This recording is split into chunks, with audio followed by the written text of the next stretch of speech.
मृगराज कटी गजराज विलोचन मंदगति हेतां दुर्गां मम हृदयां वसति किं जपः किं तपः किं समाधिगति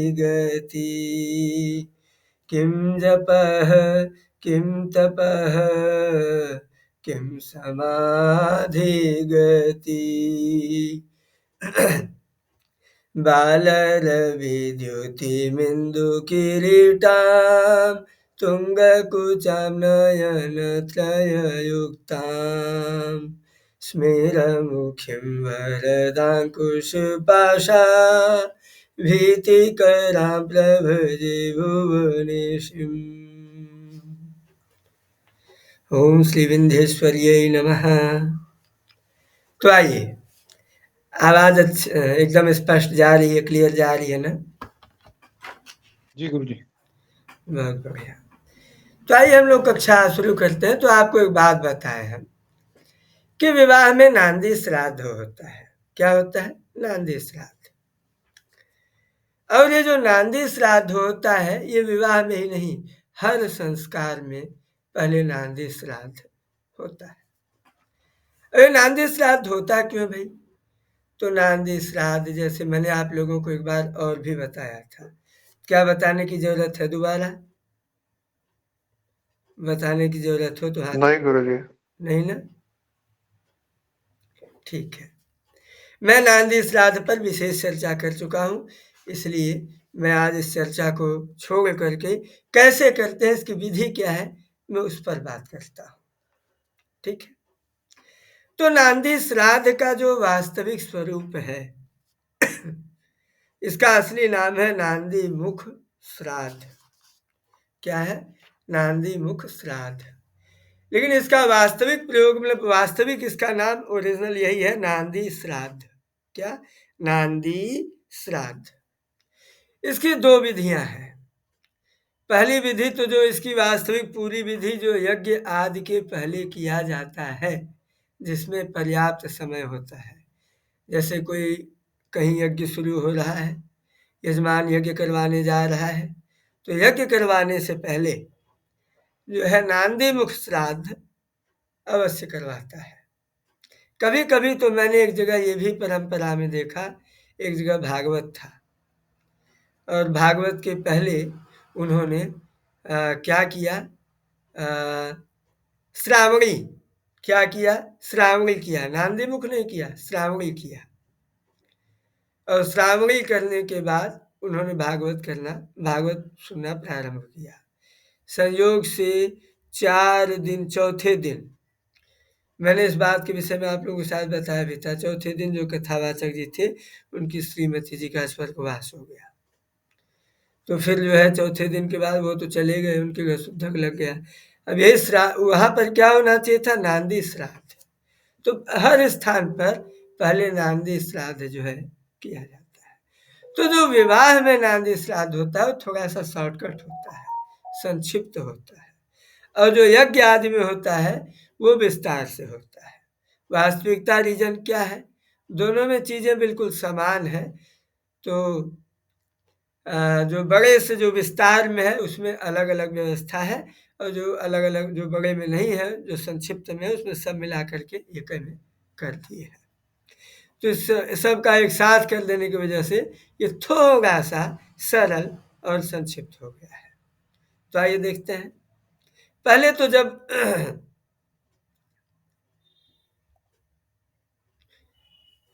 लड़का या लड़की के जो है माता पिता जब वहां पर मंडप में जहाँ स्तंभ स्थापन है, स्तंभ जहाँ मगला गड़ा हुआ है, तो उस मंडप में जो है पूर्ण की शिल्प बना करके देवता, दानव, यक्ष, गंधर्व, राक्षस इन सब का निमंत्रण करके तब जो है मातृका पूजन इत्यादि हो चुका है। ठीक है।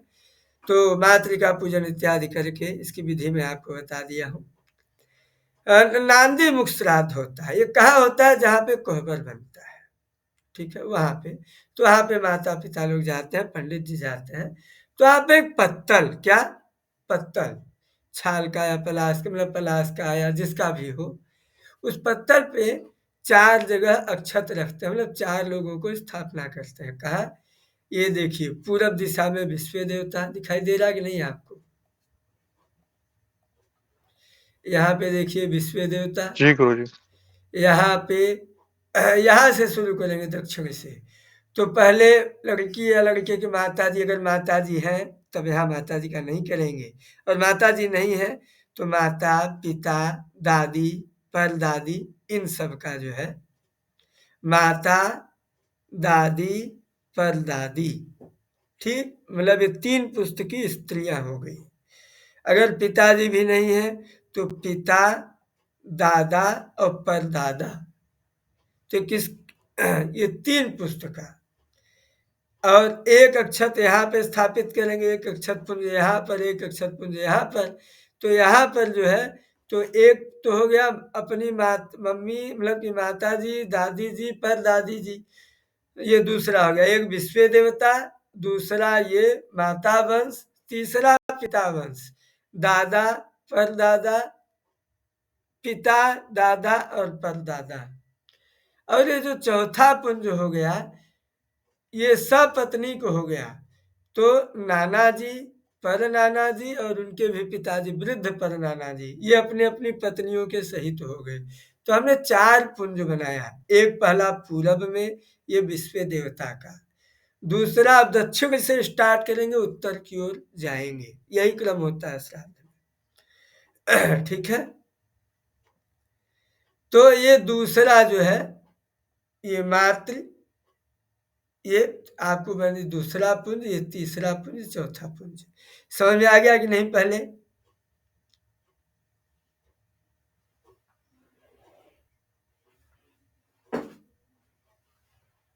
समझ में आया आप लोगों को?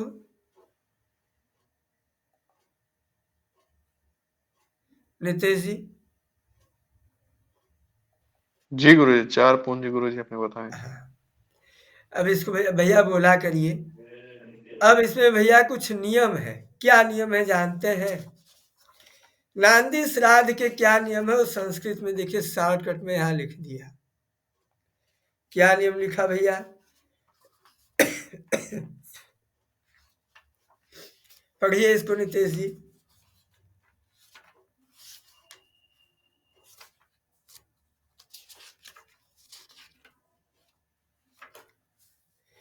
हाँ जी देखिए, गुरुजी। न स्वधा, मतलब देखिए श्राद्धों में क्या होता है, स्वधा शब्द का प्रयोग होता है कि नहीं होता है? स्वाहा की जगह पे स्वधा बोला जाता जी है, गुरुजी। लेकिन आप यहाँ स्वधा नहीं बोलेंगे, न स्वधा। आप यहाँ स्वधा की जगह स्वाहा ही बोलेंगे। सर्ववर्मेति पितृनाम च उच्चरेत, न कर्म पितृतीर्थेन न कुशा द्विगुणी कृतः, न तिलयनार्पसव्येन पितृमंत्र विवर्जितम अस्मत् शब्दम न कुर्वीत श्राद्धे नांदी मुखे क्वचित। ये नियम है। तो इस श्राद्ध में स्वधा की जगह स्वाहा बोलना है, और जो दर्भा है, दर्भा मतलब कुशा, वो कुशा को मूल से रहित लेना है। कैसा लेना है? मूल से रहित। उसको क्या बोलते हैं? मोटक। सारा कर्म जो है श्राद्ध में क्या होता है? अपसव्य से होता है, लेकिन यहाँ नांदी श्राद्ध में क्या होगा? सव्य से ही होगा। ये देखिए लिखा हुआ है, पूर्वाभिमुख सव्य रहकर ही पितरों की अर्चना करने का विधान है। कहाँ? नांदी श्राद्ध में। सुनीता जी?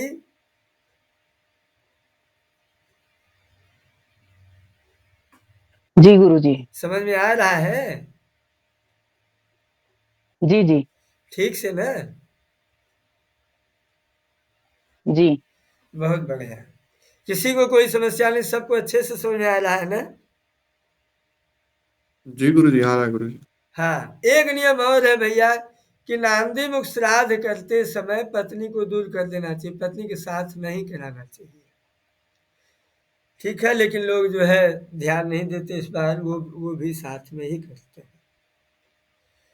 इसमें एक नियम ये भी है कि ब्राह्मण, कुशा, दर्भ, दुर्वा ये सारी चीजें द्विगुणीकृता हो, युग्म में हो, जोड़े से हो, दो हो, और पंडित जी उत्तराभिमुख हो और यजमान जी पूर्वाभिमुख हो। इसमें श्राद्ध में दही, मधु, दाख, आंवला, बईर ये सब काम में लिए जाते हैं। लाल फूल माला काम में नहीं लेना चाहिए। तिल व पितृ तीर्थ का जल ये उपयोग में नहीं लिया जाता, इनका जल काम में उपयोग नहीं लिया जाता। श्राद्ध का अंग रूप तर्पण भी नहीं होता है। यहाँ पर 3 पुस्तक का नाम बोलते हैं, ये सारे नियम है, आप पहले समझ लीजिए तब पूरी चीजें क्लियर हो जाएंगी। आइए, तो आप पहले एक पतरी लीजिए और पतरी को जो है वहां पे 4 पुंज ऐसे ऐसे जो है रख दीजिए। आप भोजन वाला जो पत्तल आता है उसमें भी 4 खाने होते हैं। आइए, फिर जो है संकल्प लीजिए, हाथ में इत्यादि जैसे संकल्प लिया जाता है। अगर आप पत्नी के विवाह में बोलते हैं भैया पत्नी के साथ करिए, लड़की के माता पिता दोनों करें, क्योंकि ये शुद्धि वाला मामला है और माता जी का ही तो विशेष जरूरत है, इसलिए माता जी भी साथ होकर करें, ऐसा विधान करते हैं। इसलिए अगर पत्नी साथ में है तो ना ये श्राद्ध करने वाला बोले सपत्नी को हम, क्या बोले, सपत्नी को हम, अगर अकेले कर रहा है तो नहीं बोले। इसके बाद मम पुत्रस्य मेरे पुत्र का या मेरी कन्या का कर्तव्यमान विवाह, जो विवाह संस्कार होने जा रहा है उसमें जो होना चाहिए उसके अंगभूत विधि के रूप में मैं नांदिम श्राद्धम च करिष्ये कर रहा हूँ। ठीक है, इसके बाद संकल्प लेकर के चारों, अब 4 पुंज बना है, कितने, 1 2 3 और 4। तो पहले हाथ में फूल अक्षत लेकर इसमें सब ध्यान इत्यादि के जल लेकर के भी पहले जल छोड़िए, क्या छोड़िए, जल। ओम सत्यवसु संज्ञकाः, जो सत्यवसु संज्ञक है उनको, विश्वे देवाः, जो विश्व देव है, युग्म रूपाः, युग्म रूप में, नांदी मुखाः, भूर्भुवः स्वः इदं वह पाद्यम, मैं जो है ये पाद जल दे रहा हूँ, पादावने जनम पाद प्रक्षालनम वृद्धि। इसके बाद दूसरे पुंज पर भी जल छिड़किए। ओम स्वगोत्रा, अगर पिताजी नहीं है तो पितृ पितामह प्रपितामहाः नांदी मुखाः भूर्भुवः स्वः इदं वह पाद्यम पादावनेजनम पाद प्रक्षालनम वृद्धि, इनका भी पाद प्रक्षालन किया भैया। इसके बाद ऐसे ओम स्वगोत्रा, अपने गोत्र की, ये देखिए पहला जो है सत्यवसु संज्ञक के लिए, दूसरा अपने गोत्र के लिए पिताजी दादाजी और परदादाजी के लिए, तीसरा अपने गोत्र की स्त्रियों के लिए माताजी दादी जी और परदादी जी के लिए, चौथा जो है अपने जो द्वितीय गोत्र है नाना जी का, इसीलिए कहा गया है ना जो कन्या होती है वो 2 कुलों को तारती है, अपने कुल को तो तारती है, अगर वो पुत्र उत्पन्न करती है तो पुत्र दोनों कुलों को अग्नि पिंड इत्यादि सब कुछ दे सकता है, क्योंकि वो भी पुत्र कहा जाता है, इसीलिए कहते हैं कन्या 2 कुलों का तारण करती है। तो एक पितृकुल का, एक पति कुल का। तो द्वितीय गोत्रा अब जो है अपने नाना जी का, पर नाना जी का, वृद्ध पर नाना जी का, सपत्नी का, नानी इत्यादि के सहित नांदी मुखाः भूर्भुवः स्वः इदं वह पाद्यम पादावनेजनम पाद प्रक्षालनम वृद्धि, है ना। इसके बाद चारों खानों में पहला सत्यवसु संज्ञक के लिए, दूसरा पितृ पितामह के लिए, तीसरा माता दादी परदादी के लिए, चौथा नाना परनाना वृद्ध परनाना के लिए। पहले एक एक दुर्वा चढ़ा दीजिए आसन के रूप में, फिर चारों में गंध और पुष्प चढ़ाइए, गंधा पान्तु अक्षता पान्तु पुष्पाणि पान्तु, मतलब गंध लीजिए, अक्षत लीजिए, फूल लीजिए, बहुवचन में है सब। इदम गंधार्चनम स्वाहा संपद्यताम वृद्धि, है ना। इसके बाद जो है चारों खानों में अक्षत, दही, शहद, दूर्वा और बैर जो फल होता है, बैर, जंगली बैर या कोई भी बैर, उस बैर की पत्ती उनको चढ़ा के, तो उनको जो है 23 तंडुल, मतलब चावल, दधी, मधु, दूर्वा, बदरी पत्र ही कल्याणम न संपद्यताम वृद्धि, कल्याण के लिए। न मतलब मैं नवनः मां नवनः, न मतलब हम सब की, है ना। यहाँ न मतलब निषेध वाला न नहीं है, समझे कि नहीं नितेश जी? जी गुरु जी। हाँ, यहाँ पर जो गुरु न जी, ये है, वैदिक वाला गुरु। हाँ ये वैदिक वाला है। तो मैं नवनः मां नवनः, है ना, ये वो वाला न है, हम सब की, मतलब हम सब पूरे परिवार की। पिता लोग प्रसन्न होते हैं तो आशीर्वाद देते हैं ना। तो इसके बाद जो है भैया, इतना करके चारों कुंज पर फिर हाथ में द्रव्य, दुर्वा और जल लेकर के मंत्र पढ़े। ओम भूर्भुवः स्वः इदम युग्म ब्राह्मण भोजन पर्याप्त, दो ब्राह्मणों के पर्याप्त जो है भोजन के बराबर निष्क्रय द्रव्य भूतम, यह या तो अन्न नहीं तो भोजन के लिए दक्षिणा, द्रव्यम अमृत रूपेण स्वाहा संपद्यता वृद्धि।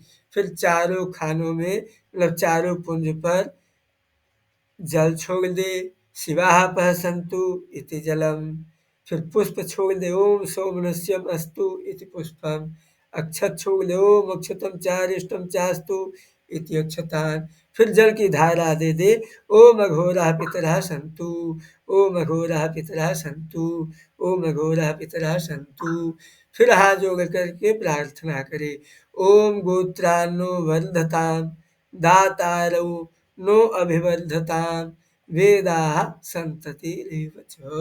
मतलब हमारे गोत्र की वृद्धि वृद्धि हो, हमारे संतति की वृद्धि हो, हमारे परिवार की वृद्धि हो, ऐसा सभी हमारे गोत्र वाले, सभी हमारे पितर, हमारे जो पितृ देवता हैं, ये सब सबकी ऐसी हमको वृद्धि का आशीर्वाद दे, है ना। श्रद्धा चनो माँ व्यगमत बहुदेयम चनोस्तु, अन्नम च नो बहु भवेदतिथिश्च लभेमहि, याचितारश्च नः सन्तु मा च याचिस्म कञ्चन, एताः सत्या आशीषः सन्तु। एताः, हमको ये सब सत्य आशीष, सत्य वचन के रूप में, सत्य आशीष के रूप में दे दीजिए कि ऐसा हो, क्या हो कि हमारे परिवार में वृद्धि हो, है ना। क्या हो, अन्न हो, अतिथि हो, ताकि अतिथि आए तो मैं उनको दे सकूं, उनको खिला सकूं, मेरे घर से खाली न जाए। अगर मेरे यहाँ कोई आए मांगने के लिए श्रद्धा से, तो मैं उसको दे सकूं, है ना, वो मेरे यहाँ से खाली न जाए। हमको बहुत अधिक नहीं चाहिए, लेकिन हमारे घर कोई आए तो खाली हाथ न जाए। अगर हमारे तो इतना धन दीजिए, और हमारे घर कोई अतिथि आए तो बिना खाए न जाए, खा के जाए, उसको नाराज होकर न जाए, इतना अन्न दीजिए। या और याचिता रस न संतु, अच्छा ऊपर जो श्रद्धा च, जैसे जो हमारे श्रद्धा वाले व्यक्ति आए, आचार्य जी आए, गुरु जी आए, दादाजी आए, फूफा जी आए, मौसा जी आए, जो हमारे श्रद्धा वाले व्यक्ति हैं, तो मैं उनको कुछ दे न सकूं, ऐसा मत बनाइए, मतलब मैं उनको सब दे लूं, वो सब प्रसन्न रहे, ऐसा इतना हमको धन दीजिए। याचितारश्च न संतु माच याचिस्म कंचन, उनको मैं जो मांगने इत्यादि के लिए आते हैं, उनको भी मैं प्रसन्न करके छोड़ सकूं, उनको दे सकूं, खाली हाथ ये सब न जाए, मैं इन सब की सेवा कर सकूं। एता सत्या, हमको ऐसा आशीर्वाद दीजिए कि ऐसा हो। ठीक है भैया। माता पितामही चैव तथैव प्रपितामही, माता, दादी और परदादी, पिता पितामहश्चैव तथैव प्रपितामह, दादा, परदादा और वृद्ध परदादा, दादा, पिताजी, दादाजी, परदादा जी, और हमारे नाना जी, परनाना जी और उनके वृद्ध परनाना जी अपनी अपनी पत्नियों के सहित, ये सभी प्रसन्न हो और हमारा सब कुछ मंगल हो, इसलिए एकदम प्रसन्न हो। इसके बाद उनको अर्घ्य दें। अर्घ्य पात्र में जौ, पीला सरसों, दुर्वा लेकर चारों स्थानों पर अर्घ्य दें इस मंत्र से। फिर यजमान बोले, अनेन नांदी श्राद्धम संपन्नम, ब्राह्मण कहे सुसंपन्नम, भैया खत्म, पूरा हुआ, संपूर्ण हुआ, फिर विसर्जन कर दें इस मंत्र से, ठीक है। इसके बाद मतलब आमागंता पितरा मातरा चोमो सोमो अमृतत्वेन गम्यात, आप जो लोग आए हुए थे वो सभी लोग अपने अमृत लोक में जाइए, प्रस्थान करिए अमृत के द्वारा। ओम विश्व देवा प्रियंता, विश्व देवता सब जो है प्रसन्न करें। फिर जानते हैं उस पत्तल को 4 तरफ से मंगा जाता है। 4 ऐसा मोगे कि 4 बार मोगे, 1 2 फिर तीसरा इधर से, चौथा इधर से मोगे करके रक्षा से चौकोना मोगे करके उसको बांध करके उस मंडप में जो है खोस देते हैं, घुसा देते हैं उसमें, मतलब उसमें फंसा देते हैं को गिरे ना। इसके बाद जो है नाई को, ब्राह्मण को सबको दक्षिणा न्यौछावर इत्यादि देंगे, माथे पर तिलक इत्यादि देंगे, ग्रंथि बंधन मुक्त होकर के दही बतासा खाएंगे। ये काम पूरा हुआ, संपन्न हुआ। अब तो होगी सिर्फ शादी, ठीक है, समझ में आई बात? किसी को किसी प्रकार का कोई प्रश्न?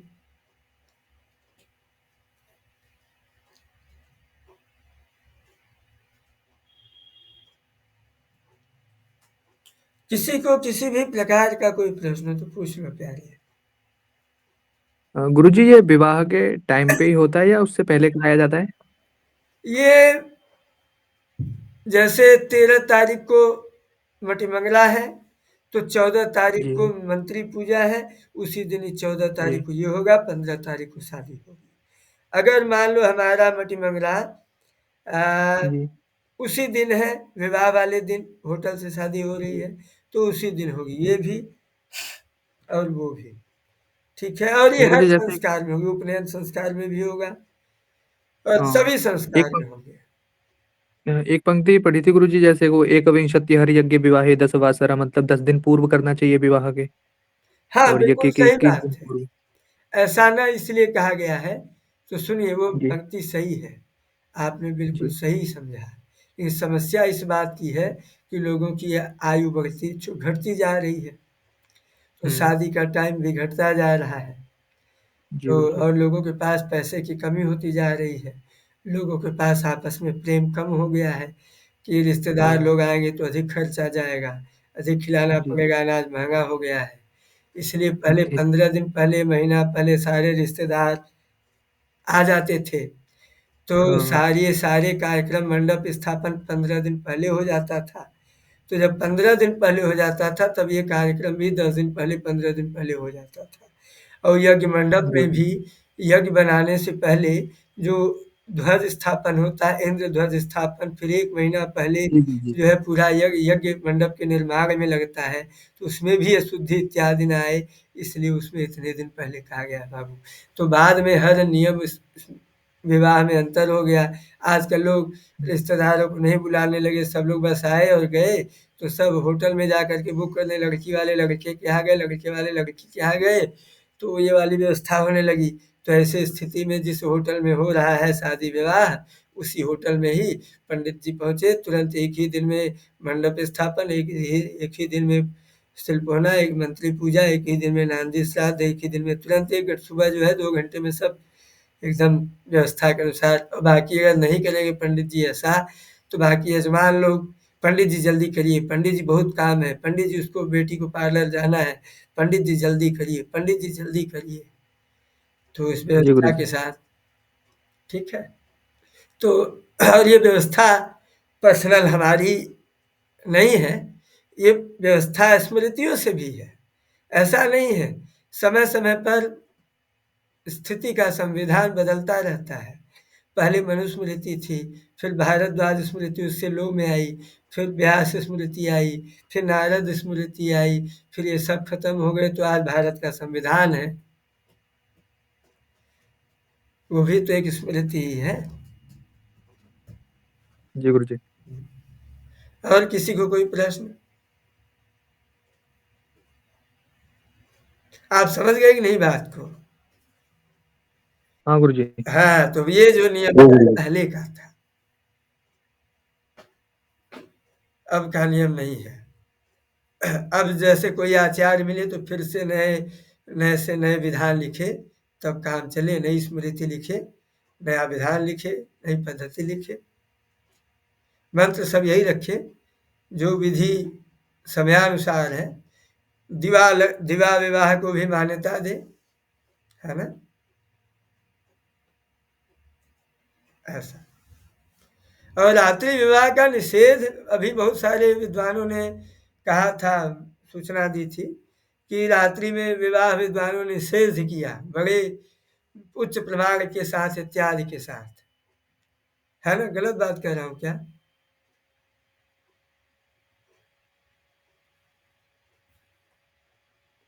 नहीं कहूंगा, जाने दीजिए,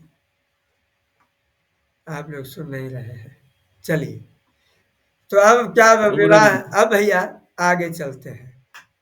किसी को कोई प्रश्न नहीं है यहाँ तक नांदी श्राद्ध में? वेद प्रकाश जी, हमने गलत कहा क्या?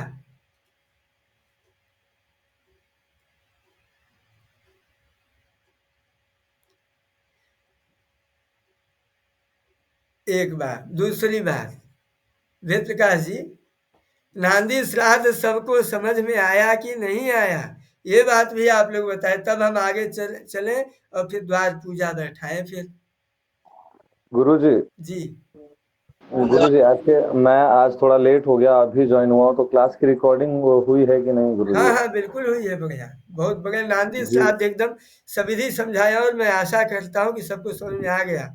फिर भी पता नहीं क्यों लोग बोल नहीं रहे, और नहीं बोलेंगे तो मैं आगे नहीं बढ़ूंगा, मैं भी कसम जी खा लिया। गुरुजी, जी गुरुजी आ गया। ये वीडियो अपलोड हो जाएगा तो मैं देख के अगर कोई क्वेरी रहेगा तो मैं अगले कक्षा में पूछ लूंगा गुरुजी। अच्छा, नितेश जी, क्योंकि गुरुजी मैं अभी जुड़ा हूँ, जी थोड़ा आज गुरुजी। काम थोड़ा लेट आप हो तो गया। ध्यान से सुनिए, क्योंकि आपको देखना है अभी हाल में, तो देखते रहेंगे पंडित जी सही कर रहे हैं कि नहीं कर रहे, तो आप कहेंगे पंडित जी हम भी पढ़े हैं, पूरा विधि विधान से करवाइए, है कि नहीं नितेश जी? जी गुरुजी। कोई लोग बोल नहीं रहे हैं यार, अब क्या करें नितेश जी, बताइए, आगे बढ़े कक्षा में? हाँ जी गुरुजी, बढ़िया गुरुजी आगे बढ़िया बढ़िया। बढ़िए, यहाँ तक समझ में आ चुका जी है। गुरुजी आगे बढ़िए। चलिए, तब जी गुरुजी द्वार बढ़िया। पूजा सीधे, अब नांदी श्राद्ध हो गया, अब सीधे द्वार बारात जो है प्रस्थान की, किसी के यहाँ किसी के यहाँ जो है बारात के पहले एक छोटी सी पूजा भी होती है। लेकिन पता है वो पूजा होती है, किसी के यहाँ होती है, किसी के यहाँ नहीं होती है।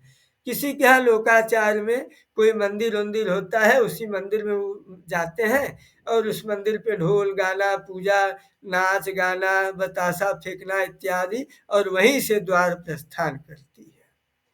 कहीं कहीं ऐसा होता है, कहीं कहीं की किसी किसी जातियों में, जैसे अग्रवाला के यहाँ पंडित जी जाते हैं और वहाँ। गुरुजी मेरा एक प्रश्न है। अच्छा, पूछ लीजिए, आप भी पूछ ये जो नंदी श्राद्ध जी। ये जो नंदी श्राद्ध बता रहे हैं, ये पैर पूजनीय नहीं होता है, पैर पूजाता है बड़े लोगों का, हाँ, उससे पहले होता है? उससे पहले होता है? नहीं समझा मैं। जैसे बड़े लोगों का पैर पूजा जाता है ना हाँ शादी में, तो उससे पहले ये नंदी श्राद्ध होता है? ये हाँ, मेरे नांदी श्राद्ध जो है, लड़की के माता पिता, नांदी श्राद्ध मतलब विवाह कर्म अब शुरू होगा, अभी तक शादी शुरू नहीं हुई है, तो शादी शुरू होने से पहले नांदी श्राद्ध होता है। शादी अब शुरू होगी, ठीक बारात अब चल रही है, ठीक है ठीक। जी। अब ये हो गया, देखिए, नांदी श्राद्ध।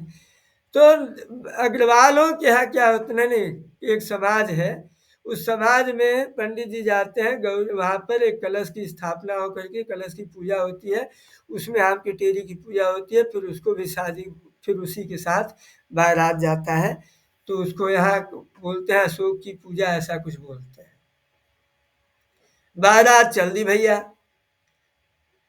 कुछ लोग बोलते हैं कि पुरोहित जो है गौरी गणेश का पूजा करवा दे, उसके बाद बारात जाए, तो ऐसा भी कर सकते हैं भैया।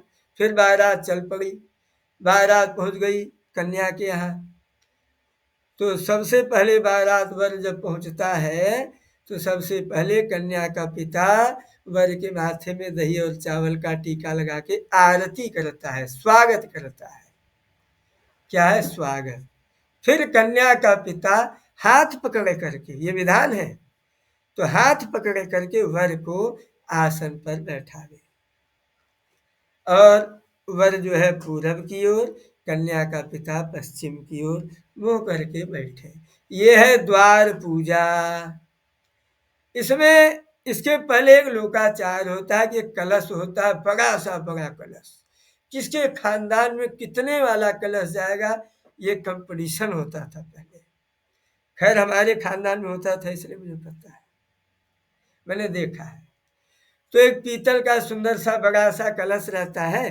तो लड़की या लड़की तो लड़की की मौसी जी या लड़की की बुआ जी या लड़की वर कलश को लेकर के वहाँ खड़ी रहती हैं और पूजा करने के लिए। तो बोलती है भैया कि हम कलश तभी उतारेंगे जब हमको नेग मिलेगा। तो 2-4 हज़ार 5 हज़ार दक्षिणा की मांग हो जाती है। तो वर के पिताजी 5 हज़ार रुपया दक्षिणा देते हैं, भाई कलश उतरवाई। और दक्षिणा देने बाद कलश उतरता है, तब जो है वर जो है पूरब की ओर, कन्या का पिता पश्चिम की ओर मुंह करके बैठे। और ये जो दक्षिणा वाला कलश रखने वाला प्रोग्राम है, ये वर के आने पर कन्या का पिता पहले, तो वर के गाड़ी या घोड़े पर से उतरने के पहले मतलब कि वो जब आए तो आएगा तो द्वार पूजा में द्वार पर किसी चीज से आएगा, तो उसको उतारते हैं। तो कन्या का पिता अपने हाथ से बैठाता है, तो उसके पहले ही द्वार पर ही कलश जो है स्त्रियां लोग खड़ी हो जाती हैं, भैया हम कलश तब उतारेंगे। तो जब कलश उतर जाएगा दक्षिणा के बाद, इसके बाद तब जो है वर महाराज आते हैं, तब वर के आने पर। बात क्लियर हो गई भैया? नहीं हुई कि हो जी गुरु गई? जी गुरु जी। हो गई। इसके बाद बैठ जाए, बैठ के बाद पंडित जी, दोनों तरफ के 2 पंडित जी होंगे, दोनों तरफ के 2 पंडित जी पहले ओम पवित्र पवित्रीकरण कराएंगे, फिर आचमन करेंगे, फिर स्वस्ति वाचन करेंगे, फिर संकल्प करेंगे।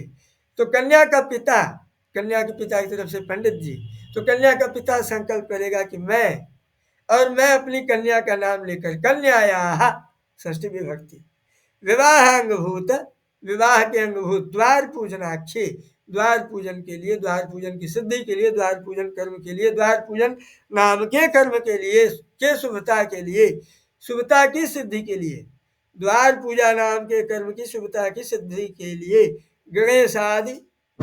गणेशादि नाम पूजनम, गणेश आदि का पूजन और वर का पूजन च अहम करिष्ये, मैं करूँगा। वर बोलेगा कि मैं जो है अपने विवाह के अंगभूत द्वार पूजन नामक कर्म की शुभता सिद्धि के लिए गणेश आदि की पूजन करूँगा। दोनों के संकल्प में बस एक अंतर होगा कि लड़की का पिता ये भी कहेगा कि वर पूजनम च, और वर जो है ये नहीं कहेगा। ये दोनों में अंतर है। क्लियर? गुरु जी। हाँ ठीक है। फिर इसके बाद वहीं पर गौरी गणेश कलश षोडश मातृका नवग्रह की पूजा होती है। इसकी पूजा की विधि आप लोग जानते ही हैं, और नहीं होगी तो बता दिया जाएगा। फिर वर और कन्या पिता दोनों ब्राह्मणों के माथे में तिलक करें और वरण संकल्प करें। ठीक है। इसके बाद जब ब्राह्मण का वरण हो जाए, तब वर की पूजा हो। तो कन्या का पिता या भाई वर का पैर धोए, वर जो है वर महोदय दोनों पैर बाहर निकाल ले। तो लड़की का पिता वो दोने में पानी को रख कर के आगे दोनों हाथ से जो है, दोनों हाथ से पहले पानी में, फिर पैर पर, फिर अपने माथे में। एक दिन वीडियो चलाया जाएगा नितेश जी, एक अच्छा सा वीडियो साथ ढूंढिएगा, है ना, जी गुरु जी। कन्यादान हो। तो फिर इसके बाद वर महोदय के पांव पर अक्षत छोड़कर माथे में तिलक करें। पहले पांव पर अक्षत छोड़ दें, फिर भैया अपना हाथों धो लें। इसके बाद जो है माथे में तिलक करें, फिर माथे में अक्षत लगाएं और वर महाराज को माला पहनाएं। इसके बाद कन्या का पिता वरण के लिए कपड़ा, अंगूठी, आभूषण या जो कुछ भी हो, नारियल या अक्षत, ये लेकर के संकल्प करें कि मैं इस गोत्र के लिए अपनी कन्या के विवाह के अंगभूत द्वार पूजा में मैं जो है इस जो वर महोदय है, इस गोत्र के, इस नाम के, इस वर के लिए, इस पात्र के लिए, इस श्रेष्ठ के लिए ऐसा ऐसा जो है तुम्हें मैं आपको संप्रदाय देता हूँ, है ना।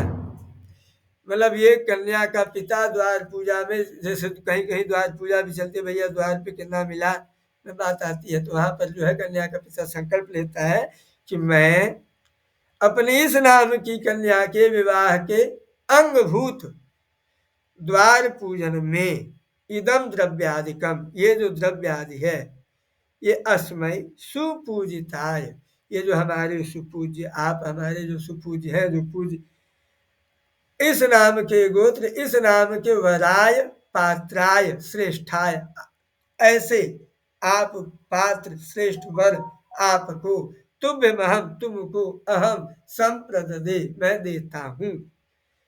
ऐसा कहकर के सारे द्रव्य आदि वर हाथ में दे दे वर के, वर उसे माथे पे लगावे, भैया पहली दक्षिणा है ना ससुराल की।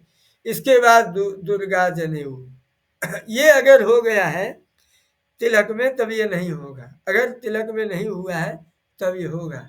वेद प्रकाश जी कहाँ गायब है हो?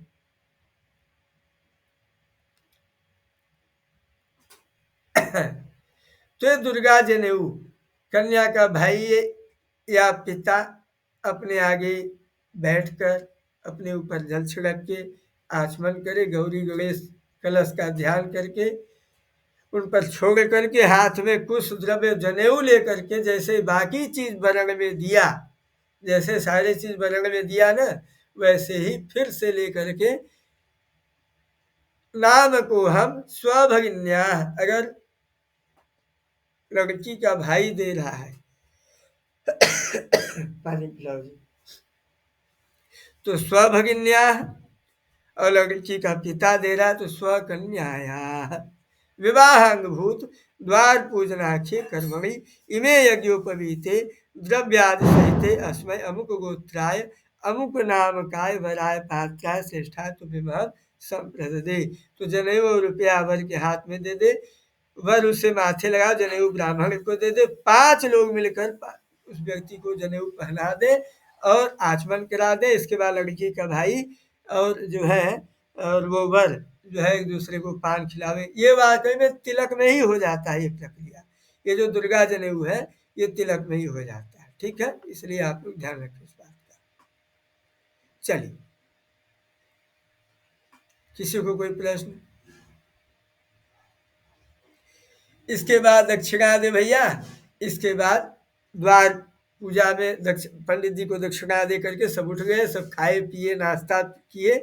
अब इसके बाद अब जो है बीच में जो है आजकल एक नया सिस्टम आ गया है जयमाल का। किसका? जयमाल का। तो जयमाल में एक जो रघुवर, नितेश जी सुनाइए, आपको याद है क्या? कोमल भावना क्या है? तो ठीक है, अगर YouTube से बजा देंगे तो फिर रिकॉर्डिंग में दिक्कत आ जाएगी। चलिए, तो उसके बाद जयमाल होता है, जयमाल के बाद वर वधू लोग सब खाना पीना खाते पीते हैं। इसके बाद जो है मंडप का कार्य शुरू होता है। तो मंडप का कार्य जो है आज नहीं कल चलाते हैं, ठीक है, आज इतना गुरुजी, क्यों? गुरुजी, हाँ जी, हाँ गुरुजी, वो द्वार पूजन के बाद में वो तोरण का कुछ ऐसे सुना है, तोरण क्या होता है? हो कहीं कहीं पे कराया जाता है वो। हाँ बिल्कुल बिल्कुल, उसको देखो विधान में, तो द्वार पूजा में ये जो मैं विधान दिया आपको सारी चीजें मैं दिखा के बताया, तो आप सवाल जी। ये नहीं उठा सकते कि नहीं ये गलत है, इसलिए मैं नहीं नहीं पुस्तक गुरुजी। प्रदर्शित कर दे सर एक प्रमाण के साथ। अब बात रही तोरण की, तो ये जो तोरण है, ये तोरण किसी भी द्वार पूजा में या किसी भी शुभ कर्म का अंग है, तो आप इसको इसका भी पूजन करा सकते हैं। कुछ लोग नवग्रह का पूजन करते हैं, कुछ लोग नहीं भी करते हैं। तो ऐसे तोरण का भी तो जो आवश्यक अंग है वो बता दिया गया। तोरण अंग है तो तोरण में द्वार की, विवाह के मंडप की, द्वार की सुरक्षा होती है, पवन हनुमान जी के द्वारा, भैरव जी के द्वारा। तो तोरण में हनुमान भैरव का आवाहन करके पूजन करके द्वार पर बांध दिया जाता है, ये विधान है, ठीक है। गुरुजी। और ये क्रिया ना पहले ही हो जाता है, विवाह में नहीं होता है वस्तुतः, द्वार पूजा में नहीं होता है, ये क्रिया पहले ही हो जाती है, वो पहले ही दिन पहले दिन या दूसरे दिन, है ना। मतलब मृत्तिका मंडप पर जो घर का जो कर्म है वो वर वधू का पिता अपने यहाँ करेगा, वर का पिता अपने यहाँ करेगा, कन्या का पिता अपने यहाँ करेगा। तो लोग अपने यहाँ अपने घर पे करके अपने घर की सुरक्षा खुद अपने से करेंगे, दूसरा कोई आके क्यों करेगा, है कि नहीं। जी गुरुजी। हाँ चलिए, और कोई प्रश्न किसी को। कल मंडप कर्म होगा, ठीक है। समझ में आ रहा है कि नहीं आप लोगों को। जी गुरुजी। जी गुरुजी। अच्छा, तो नांदी श्राद्ध आप लोगों को अच्छे से समझ में आ गया। जी गुरुजी। अच्छा, द्वार पूजा अच्छे से समझ में आ गई। जी गुरुजी। अच्छा, बहुत सुंदर। तो ये देखिए मैं कर रहा हूँ रिकॉर्डिंग।